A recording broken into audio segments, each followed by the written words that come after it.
মিস্ত্রিরা কাজ করতেছিল, এটাই হলো মেন কারণ এই দুর্ঘটনা। ঈদের সময় এরা কি করা ঠিক? ঈদের কারণে যোগাযোগ ব্যবস্থাটা ভালো রাখা উচিত ছিল। এই মুহূর্তে কাজ করতেছিল, তারা ফ্ল্যাগ দিছে, সামনে ছিল অনেক লোক ইঞ্জিনের সামনে, দেখতে পাইনি তো। নষ্ট ঝুলে আছে, আর একজন ভালো ছিল, তাই মনে হয় বাথরুমে গিয়েছিল। এই প্রতিবন্ধী এই লোক ব্রেক করতে পারে নাই, গাড়ি মনে করেন যে এরকম এই জন্য হয়েছে।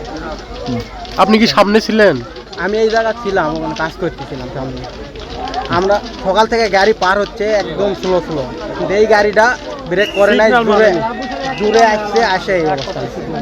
তারপরে ওখানে একটা লাল ফ্ল্যাগ দেওয়ার দাঁড়ানো ছিল, পরে ওভারটেক করে চলে আসছে ট্রেন।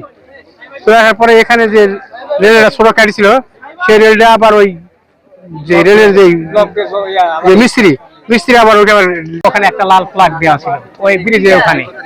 সকাল থেকে কি অন্য কোনো ট্রেন পার হয়েছে? অন্য কোনো ট্রেন আলছিল, দুইটা ট্রেন গিয়েছে খুব ধীরে ধীরে, আসে এই জায়গাতে ট্রেনটা থামেছিল। এই ট্রেনটা ধরে গেল কেন? ওই যে লোকজন দেখতে পায়নি, লোকজনের জন্য অতিরিক্ত লোকজন।